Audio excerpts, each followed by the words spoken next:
Hello दोस्तों, कैसे हो सब लोग आप। आइए दोस्तों, जो राजस्थान जी के क्वेश्चन सीरीज है उसका दूसरा वीडियो है, अपन कंटिन्यू करने वाले हैं दोस्तों। और एक पहले ही ऑलरेडी आरपीएससी के प्रीवियस ईयर जो पेपर हैं 2018 से लेके 2021 तक उसकी सीरीज अपन ने स्टार्ट की थी। और राजस्थान जीके के जो इम्पोर्टेंट क्वेश्चन थे वो उस पेपर वीडियो के अंदर देखे थे और उसी का कंटिन्यू करने वाले हैं। ये दूसरा वीडियो दोस्तों, मुझे उम्मीद है कि आपने पहला वीडियो ज़रूर देखा होगा। यदि नहीं देखा हो तो दोस्तों इस वीडियो को देखने से पहले पहला वीडियो ज़रूर आप देखना, मैं प्लेलिस्ट के अंदर डाल दूंगा दोस्तों। चलिए दोस्तों स्टार्ट करते हैं। ये वीडियो दूसरा वीडियो है दोस्तों। और अपन इस वीडियो को इस तरह के क्वेश्चन वगैरह क्यों लेके आ रहे हैं दोस्तों, आपको ही पता है 2021 के अंदर भर्तियों की दृष्टि से देखा जाए तो बहुत अच्छा साल रहा है दोस्तों। और जो अपकमिंग भर्तियां आरपीएससी की, उनके लिए प्रीवियस ईयर क्वेश्चन वगैरह आपको देखना बहुत ज़्यादा जरूरी है दोस्तों। ग्राम सेवक की भर्ती नियर बाई एग्जाम है दोस्तों। और उसके बाद राजस्थान पुलिस की भी भर्ती आ रही है। कंप्यूटर जो एजुकेशन की भर्ती भी दोस्तों चल रही है। फर्स्ट ग्रेड, सेकंड ग्रेड, इनकी भी एग्ज़ाम वगैरह आ रही है। इसलिए दोस्तों आरपीएससी के पुराने पेपर्स हैं जो हाल ही के अंदर हुए हैं, उनका पैटर्न देखना अपने लिए बहुत ज़्यादा ज़रूरी है। आइए दोस्तों स्टार्ट करते हैं।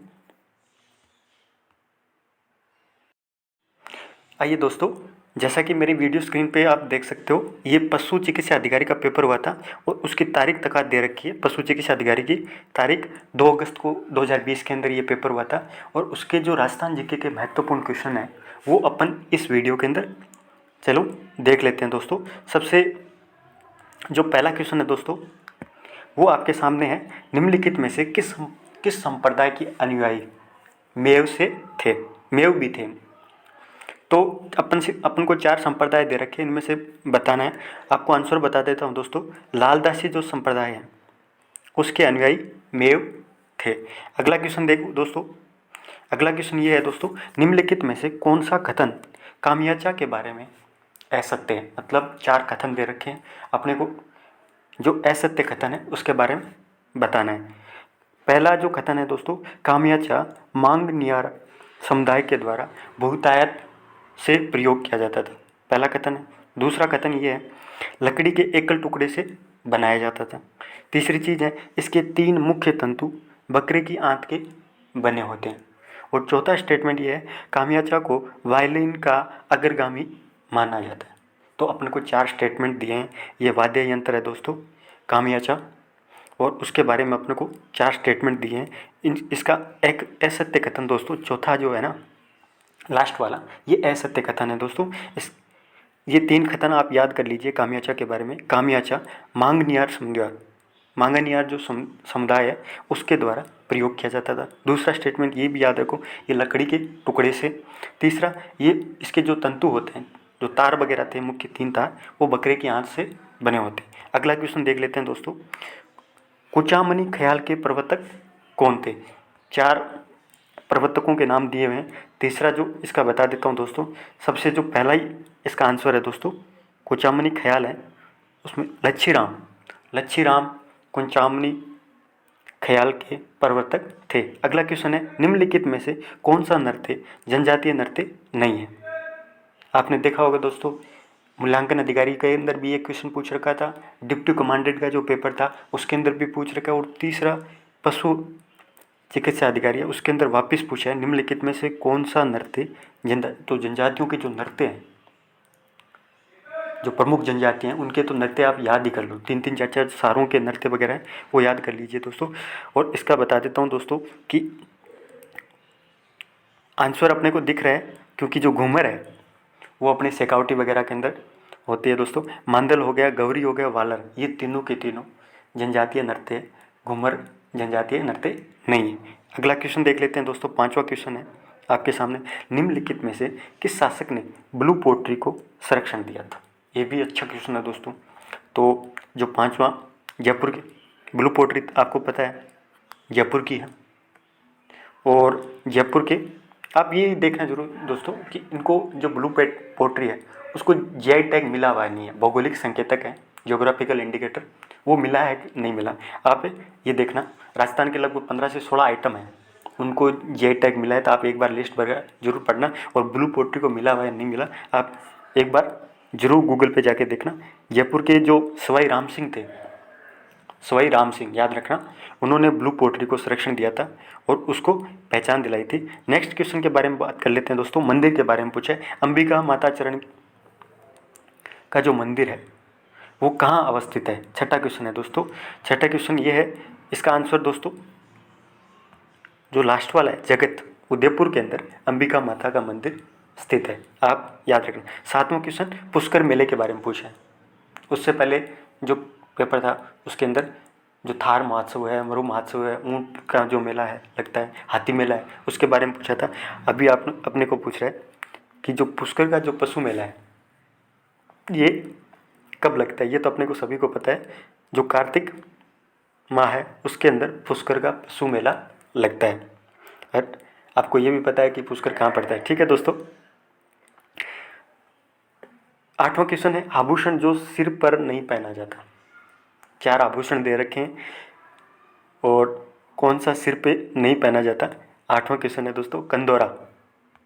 रखड़ी पहनते हैं, रखड़ी, बोर और ये जो मेमद है, ये तीन है जो सिर पे पहने जाते हैं, महिलाएं पहनती है। रखड़ी, बोर हो गया, और कंदोरा है दोस्तों लास्ट वाला, ये सिर पर नहीं पहना जाता। ये क्वेश्चन ठीक है। तो अगला क्वेश्चन देख लेते हैं। नौवां क्वेश्चन है दोस्तों, पुरातात्विक स्थल गिलूंड संबंधित है। गिलूंड एक पुरातात्विक स्थल है और ये चार अपने को ऑप्शन दे रखे हैं, संस्कृतियाँ दे रखी है। निम्नलिखित में से कौन सी संस्कृति से संबंधित है दोस्तों। तो गिलूंड ताम्र पाषाणिक संस्कृति से संबंधित है दोस्तों। और गिलूंड मेरे हिसाब से दोस्तों, मैं जहाँ तक मेरे को नॉलेज है, यह राजसमंद के अंदर पड़ता है। ठीक है, गिलूंड ताम्र पाषाणिक संस्कृति से संबंधित है। और जो ताम्र पाषाणिक स्थल है राजस्थान के, वो आप जरूर याद कर लेना, जैसे अहाड़ हो गया, या सीकर का जो सोनारी एक ताम्र पाषाणिक स्थल है। तो आप जो भी ताम्र पाषाणिक स्थल वगैरह है वो राजस्थान के, वो आप याद कर लेना दोस्तों। 10वां जो क्वेश्चन है दोस्तों, निम्नलिखित में से कौन सा मेला साल के अंदर 2 बार आयोजित होता है। चार जो मेले दे रखे हैं दोस्तों, ये इनमें से कौन सा ऐसा मेला है जो साल के अंदर 2 बार आयोजित होता है। तो 10वां जो क्वेश्चन है दोस्तों, उसका आंसर है भरतरी का मेला। भरतरी का मेला साल के अंदर 2 बार आयोजित होता है, याद रखना दोस्तों। अपन थोड़ा सा स्पीड बढ़ाते हैं दोस्तों। 11वां जो क्वेश्चन दे रखे हैं, ग्रासिया जनजाति प्रधानतः पाई जाती। तो फिर जनजातियों से जुड़ा हुआ क्वेश्चन हो गया दोस्तों। 11वां सिरोही जिला, ग्रासिया जो जनजाति है वो मुख्य तौर पे सिरोही जिले के अंदर निवास करती है, ये आप याद करना। अगला जो क्वेश्चन है दोस्तों, गढ़बिटली को, ये अपने को 4 किले दे रखे हैं। उन चारों किलों में से कौन से किले को गढ़बिटली कहा जाता है, उसको नाम से पुकारा जाता है। तो दोस्तों 12वां जो क्वेश्चन है, तारागढ़ का जो किला है दोस्तों, ये मेरे हिसाब से तारागढ़ का जो किला है वो अजमेर के अंदर है, जहाँ तक मेरे को नॉलेज है दोस्तों। गढ़बिटली उसको उपनाम के तो तारागढ़ का जो किला है उसको गढ़बिटली भी कहा जाता है। अगला क्वेश्चन देख लेते हैं दोस्तों। 13वां जो क्वेश्चन है, निम्नलिखित में से कौन सा महल रणथंभौर के अंदर अवस्थित है। रणथंभौर के अंदर अपने को 4 महल दे रखे हैं और निम्नलिखित में से कौन सा, तो इनमें से जो जोगी महल है दोस्तों वो रणथंभौर के अंदर, रणथंभौर का जो किला है उसके अंदर जोगी महल स्थित है, ये याद रखना। अगला क्वेश्चन देख लेते हैं दोस्तों। प्राचीन ऐतिहासिक स्थल नगर अवस्थित है। नगर एक जो खुद अपने आप में एक बस्ती बोल सकते हो, या उस टाइम, ठीक है, नगर का एक नाम है, ऐसा नहीं सोच लेना कोई नगर के बारे में पूछ रहे हैं। तो प्राचीन ऐतिहासिक स्थल है ये नगर, और इसका आंसर दोस्तों टोंक के अंदर है।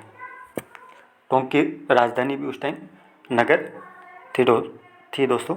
अगला क्वेश्चन देख लेते हैं। 15वां जो क्वेश्चन है दोस्तों, राजस्थान में पोंचा जो एक प्रकार की ओढ़नी है वो पहनी जाती है, तो कौन से अवसर पे पहनी जाती है। तो ये क्वेश्चन पूछा है दोस्तों, जब बच्चा वगैरह होता है महिला के, तब उनकी खुशी के अंदर, माँ बनने की खुशी के अंदर ये ओढ़नी वगैरह, पोंचा वगैरह ओढ़ा जाता है। ठीक है, वैसे तो रेगुलर ओढ़ते रहते हैं, लेकिन एक खास तौर पे ठीक है दोस्तों, अगला क्वेश्चन देख लेते हैं। निम्नलिखित में से कौन सा मध्य अरावली में अवस्थित है? चार अपने को चोटियाँ वगैरह दे रखी है, उनमें से पूछिए कि जो मध्य अरावली क्षेत्र है राजस्थान के मध्य के अंदर, तो इन चोटियों में से कौन सी स्थित है? तो नागपाट जो अजमेर के अंदर है दोस्तों, अजमेर भी मध्य अरावली के अंदर आता है। और ये जो रघुनाथगढ़ है शिखर वगैरह के अंदर है, और जो गुरु शिखर है ये नीचे दक्षिण राजस्थान के अंदर, दक्षिण जो पश्चिमी राजस्थान है उसके अंदर आती है। तो नागपाट जो अजमेर के अंदर चोटी है वो मध्य अरावली के अंदर आती है। ठीक है दोस्तों, अगला क्वेश्चन आप देख लेते हैं। चित्तौड़गढ़ किला अवस्थित है, चार अपने को पठार दे रखे हैं। उससे पहले एक क्वेश्चन था जो उरिया के पठार के बारे में पूछा था कि माउंट आबू के से टच में कौन सा पठार है, तो अपन ने उरिया पठार जाना था। अब 17 वापस पठार से जुड़ा हुआ क्वेश्चन आया 17 नंबर पे। तो इसका आंसर दोस्तों मेसा का जो पठार है उसके अंदर चित्तौड़गढ़ किला अवस्थित है। मेसा के पठार के अंदर चित्तौड़गढ़ किला है वो अवस्थित है दोस्तों। आप ये सर्च करना कि चित्तौड़गढ़ किला कहाँ पे पड़ा। ठीक है, ये तो एक जनरल सा क्वेश्चन है। उत्खात स्थलाकृतियाँ कहाँ पाई जाती हैं? उसके अंदर अपने को नालीनुमा अपर्दन के बारे में पूछा था, जो मूल्यांकन अधिकारी वाला पेपर है उसके अंदर। और इसके उसी से जुड़ा हुआ क्वेश्चन पूछा है दोस्तों कि उत्खात जो भूमियाँ होती हैं, बॉर्डर बैडलैंड होते हैं, जो खड्डे वगैरह इस तरह की टोपोग्राफी होती है कि जगह जगह क्या है खड्डे वगैरह पड़ जाते हैं। तो दोस्तों ये धौलपुर और सवाई माधोपुर वाला जो क्षेत्र है वो उत्खात भूमि, जो चंबल, जहाँ से चंबल नदी वगैरह बहती है, तो आसपास क्या है कि उबड़ खाबड़ इस तरह की जो भूमि होती है उसको उत्खात भूमि कहते हैं। और इन चारों जो जिलों का जो दे रखा है उसमें धौलपुर और जो सवाई माधोपुर है वहाँ पे उत्खात स्थलाकृतियाँ पाई जाती है। 19वां क्वेश्चन देखिए दोस्तों। निम्नलिखित में से थार मरुस्थल के किस भाग की समुद्र तल से सबसे कम ऊंचाई है? अपने को थार मरुस्थल के बारे में दे रखा है, इसके जो भाग है भौगोलिक विवरण है उसमें से अपने को 4 भाग दिए हैं, और चारों भागों में से कौन सा समुद्र तल से सबसे कम ऊंचाई पे है, मतलब ज़्यादा गहराई है। ठीक है, तो इसका आंसर दोस्तों दक्षिण जो भाग है थार मरुस्थल का वो सबसे कम ऊंचा है। यदि समुद्र तल से ऐसे ऊंचाई गिनोगे ना आप, तो सबसे कम ऊंचा जो थार मरुस्थल का जो दक्षिण भाग है वो सबसे कम ऊंचाई पे। अगला क्वेश्चन देख लेते हैं दोस्तों। बैराज नदी का उद्गम स्थल है दोस्तों, तो इसका तो पहला ही आंसर है दोस्तों गोगुंदा की जो पहाड़ी है वहाँ से बैराज नदी का उद्गम होता है। तो राजस्थान में वर्षा की परिवर्तिता के सबसे कम, अगला क्वेश्चन है दोस्तों, राजस्थान के अंदर वर्षा है उसकी परिवर्तनशीलता, कि वहाँ पे लगातार वर्षा वगैरह होती रहती है, गैप वगैरह बहुत कम पड़ता है, तो कंटिन्यू बारिश वगैरह होती है। तो इसका आंसर दोस्तों जहाँ सब राजस्थान का वह भाग कहाँ, जहाँ राजस्थान का वो कौन सा क्षेत्र है जहाँ पे सबसे ज़्यादा बारिश होती है? वो दक्षिण पूर्वी भाग है। ठीक है, तो दक्षिण पूर्वी भाग के अंदर क्या है कि वर्षा होगी वो कम गैप देती है। अपने जो थार के मरुस्थल हो गए राजस्थान वगैरह का जो इधर का जो क्षेत्र है उत्तर पश्चिमी क्षेत्र, यहाँ पे मान लो एक बार बारिश हो जाती है तो 20-25 दिन बाद में दोबारा बारिश वगैरह होती है। तो परिवर्तनशीलता बहुत ज़्यादा है, लगभग बारिश का यदि परिवर्तनशीलता इधर के देखोगे तो आप 45 से 50% के आसपास रहते हैं। और उधर जो दक्षिण पूर्वी भाग है वहाँ पे 4-5 महीने कंटिन्यू बारिश वगैरह है, वो थोड़े थोड़े समय के अंदर होती रहती है। तो सबसे कम परिवर्तनशीलता दक्षिण पूर्वी भाग के अंदर। अगला क्वेश्चन देखिए दोस्तों। डूंगरपुर और बांसवाड़ा के अधिकांश भाग में किस प्रकार की मिट्टी पाई जाती है? जो पशु मूल्यांकन अधिकारी वाला जो पेपर था उसके अंदर बांसवाड़ा का क्वेश्चन आया था। ठीक है, मृदा से जुड़ा वहाँ की काली और लाल मृदा के बारे में पूछा था। ठीक है दोस्तों, तो 22वां जो क्वेश्चन है इसका आंसर है जो डूंगरपुर और बांसवाड़ा है उसके अंदर लाल दोमट जो मिट्टी है वो पाई जाती है।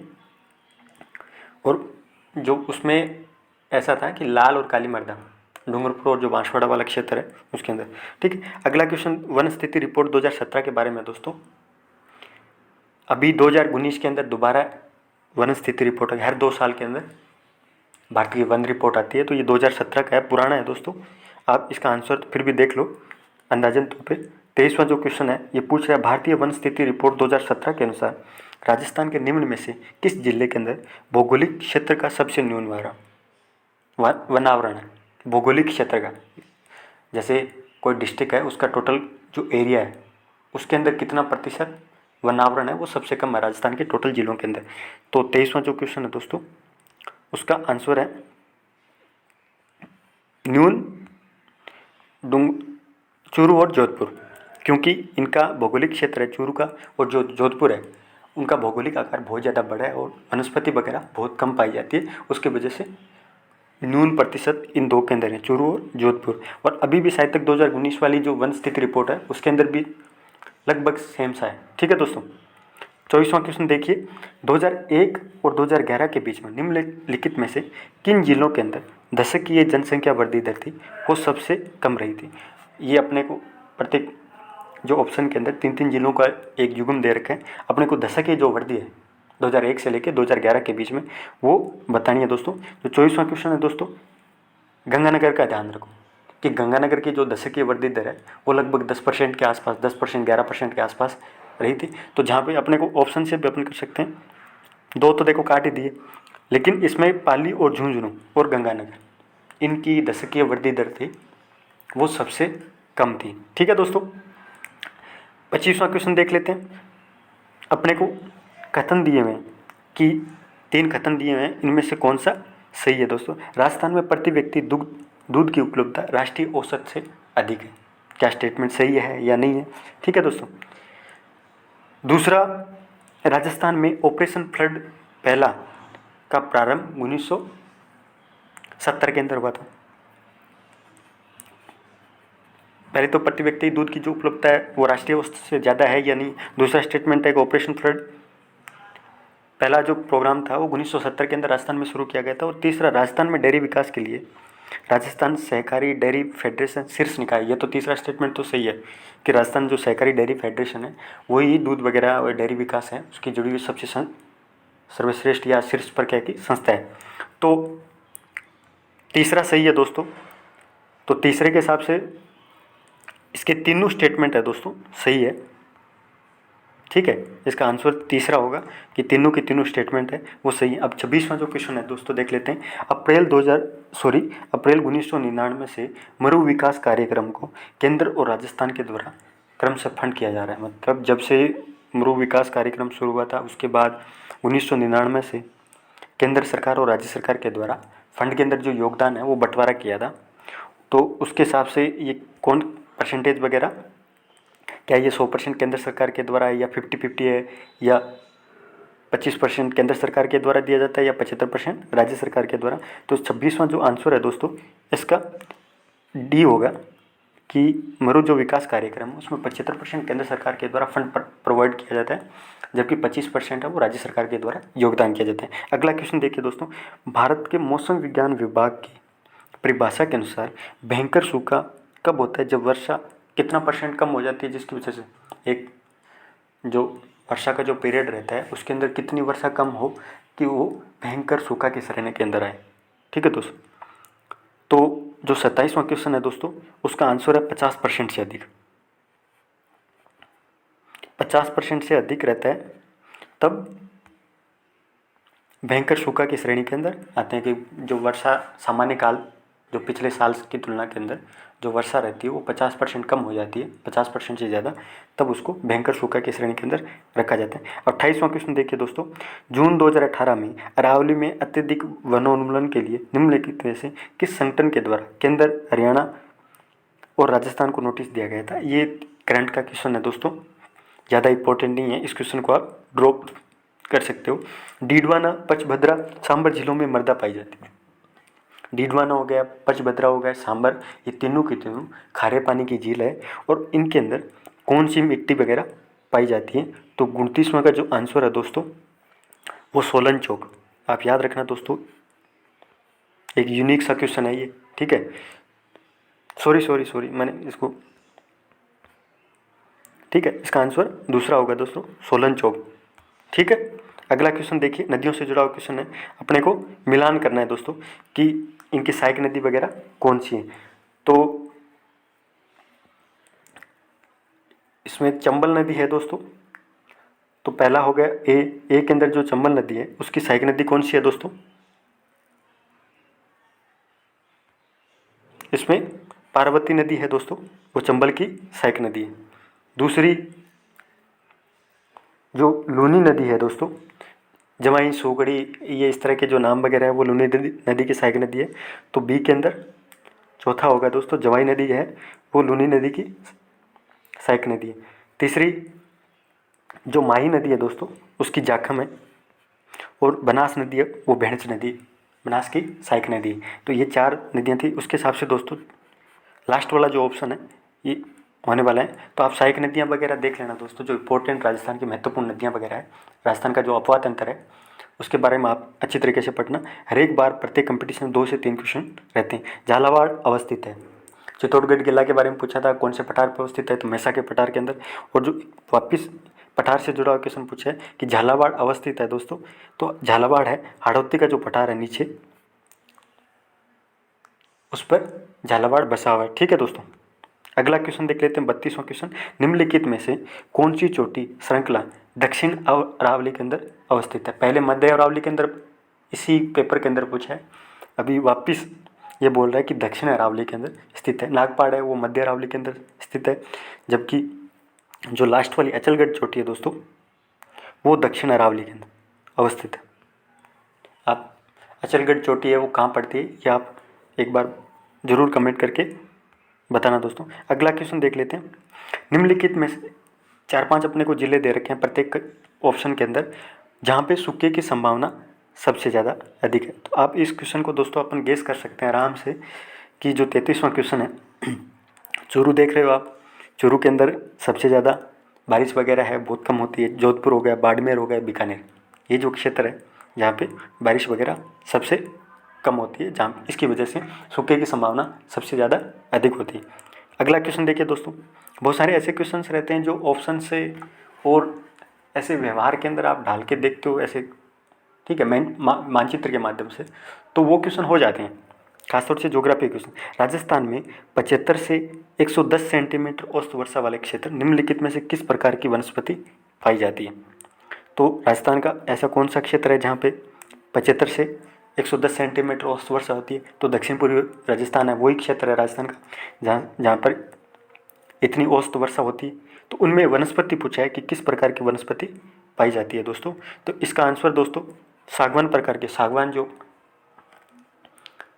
वृक्ष वगैरह है वो राजस्थान के दक्षिण पूर्वी भाग है वहाँ पे ज़्यादातर पाए जाते हैं। ठीक है दोस्तों, शुष्क वन तो पाएंगे नहीं, झाड़ी वगैरह आ रही है, कांटेदार वन वगैरह है, ये उत्तर पश्चिमी जो राजस्थान है उसके अंदर ज़्यादातर पाया जाता है। अगला क्वेश्चन देखिए दोस्तों, वह झील से जुड़ा हुआ क्वेश्चन है, और ये मूल्यांकन अधिकारी के अंदर आया हुआ क्वेश्चन है कि ढेबर झील है वो सेम टू सेम, एकदम सेम टू सेम क्वेश्चन आया हुआ। तो इस तरह देख सकते हो दोस्तों, ये कुछ क्वेश्चंस, कुछ टॉपिक्स होते हैं आरपीएससी के फेवरेट रहते हैं, जहाँ से क्वेश्चन हर एग्जाम के अंदर पूछती है, इसीलिए आपके लिए सीरीज लेके आया था। तो 35वां के जो क्वेश्चन है दोस्तों उसका आंसर आपको बताने की जरूरत ही नहीं है, ये जैसलमेर जिला, आपने पहला वीडियो देखा होगा। तो 2011 की जनगणना के अनुसार राजस्थान की साक्षरता दर, सीधा सा वन लाइन क्वेश्चन पूछे, जो 36वां क्वेश्चन है अपन दोस्तों, क्योंकि इसका जो पहला आंसर होगा, जो ओवरऑल राजस्थान की साक्षरता है वो 66.1% है। ठीक है, पुरुष साक्षरता है वो अलग है, पुरुष साक्षरता मेरे हिसाब से दोस्तों 79% के आसपास है, और महिला साक्षरता है वो 52.1% के आसपास है। ठीक है, तो एवरेज तौर पर उस साक्षरता है ओवरऑल, ठीक है, पुरुष और महिला की, वो 66.1%। ठीक है दोस्तों, अगला जो 37वां क्वेश्चन है दोस्तों, फिर मिलान से जुड़ा हुआ क्वेश्चन पूछे, अब की बार पशु और के नस्ल के बारे में पूछे। ठीक है दोस्तों, तो इस क्वेश्चन को देख लेते हैं। सबसे पहले जो भेड़, गोवंश और ऊंट और भैंस के बारे में पूछा है, उनकी नस्ल वगैरह अपने को पूछिए दोस्तों। तो जो भेड़ की नस्ल है दोस्तों, वो जो नाली है, नाली एक भेड़ की नस्ल है। गोवंश के अंदर देखोगे तो आपने सुना होगा लोकल तौर पे कि राठी प्रकार की गाय है। ठीक है, तो गोवंश प्रकार की ये हो गई। और ऊंट है तो ऊंट नाचता वगैरह है, तो नाचना हो गया। मुरा भैंस हो गई। तो ऐसे क्वेश्चन अपन इजीली कर सकते हैं दोस्तों। अगला क्वेश्चन देख रहे, बड़वारी नस्ल से संबंधित है। ये जो 38वां क्वेश्चन है दोस्तों, इसका आंसर है बकरी। ठीक है दोस्तों, बड़वारी प्रकार की नस्ल कौन से पशु से संबंधित है। तो अगला क्वेश्चन देख लो, उड़न गैलरी का भाष्य है। एक अभ्यारण्य पूछा है अपने को जहाँ पे उड़न गैलरी प्रकार जो जीव जीव है वो पाए जाते हैं। तो 39 के अंदर होगा दोस्तों सीता माता अभयारण्य। तो आप ये जरूर बताना दोस्तों, सीता माता अभयारण्य के अंदर उड़न गिलहरी पाई जाती है। सीता माता अभयारण्य कहाँ पाया जाता है? ठीक है दोस्तों, कमेंट के अंदर बताएं। निम्नलिखित में से राजस्थान का कौन सा राष्ट्रीय उद्यान क्षेत्रफल की दृष्टि से सबसे बड़ा है? तो अपने को 4 दे रखे हैं और नेशनल पार्क पूछे, ये याद रखना दोस्तों। चारों के अंदर देखोगे दोस्तों, रणथंभौर का जो राष्ट्रीय उद्यान है वो सबसे ज़्यादा बड़ा है। राष्ट्रीय मरु उद्यान सरिस्का है, वो कहाँ पाया जाता है? मुकंदरा हिल्स है। और राष्ट्रीय जो मरु उद्यान है उनमें से जो नेशनल पार्क है उसमें से सबसे बड़ा रणथंभौर राष्ट्रीय उद्यान है। दोस्तों मैं इस क्वेश्चन के अंदर थोड़ा सा कंफ्यूज हूँ, मुझे राष्ट्रीय मरु उद्यान लग रहा है जैसलमेर का जो है ना, तो मुझे इस क्वेश्चन के अंदर कन्फ्यूजन है, आप जरूर देखना। मल्लीनाथ का जो पशु मेला है, 41वां क्वेश्चन है, मल्लीनाथ का पशु मेला कहाँ आयोजित होता है दोस्तों? तो मल्लीनाथ का पशु मेला दोस्तों तिलवाड़ा जो बाड़मेर है वहाँ पे मल्लीनाथ का पशु मेला आयोजित होता है।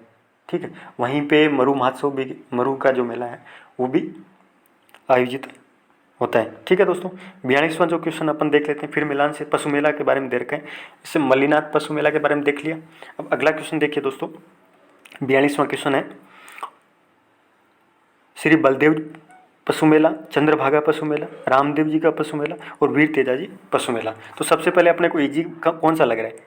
रामदेव जी का जो पशु मेला है वो अपन को सुना सुना सा लग रहा है। ठीक है दोस्तों, तो रामदेव जी का जो पशु मेला है वो नागौर के अंदर लगता है,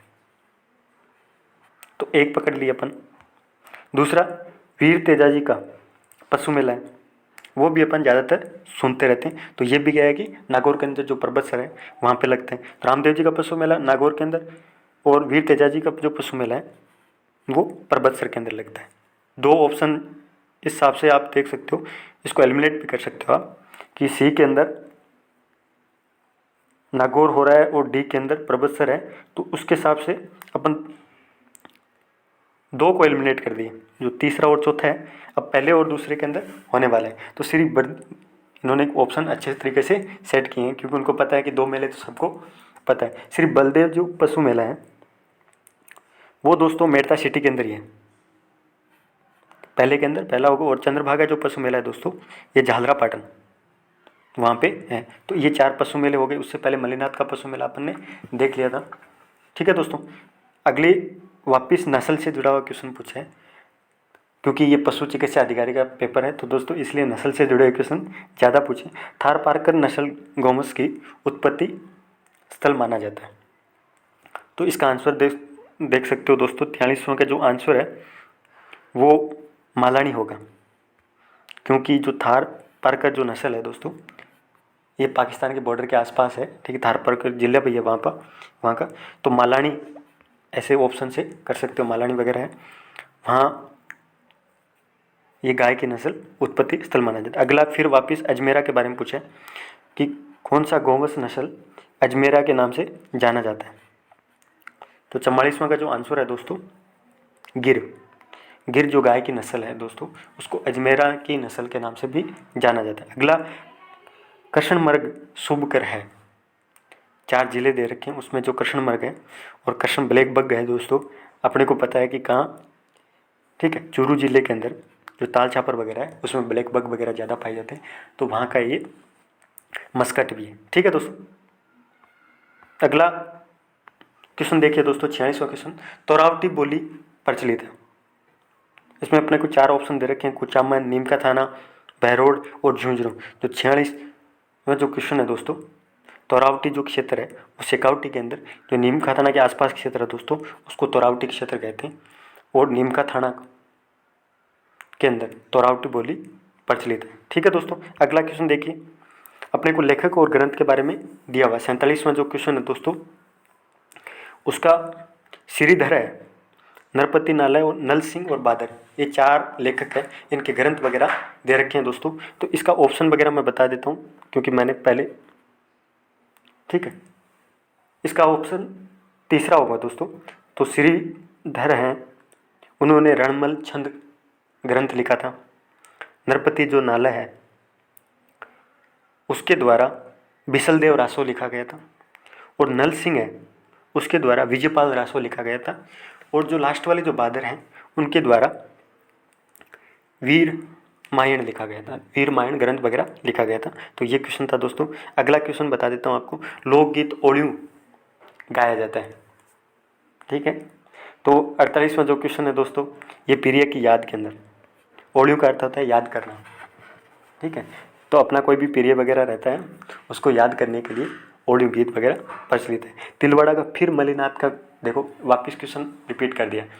तिलवाड़ा का मल्लिनाथ का मंदिर किस नदी के तट पर, वहीं पे मल्लिनाथ का पशु मेला भी भरा जाता है। तो अब अपने को पता है कि बाड़मेर से कौन सी नदी वगैरह गुजरती है, लेकिन उन्होंने क्या एक सहायक नदियाँ भी साथ में दे दी क्वेश्चन को सेट करने के लिए, तो कंफ्यूज करने के लिए एक तौर पे।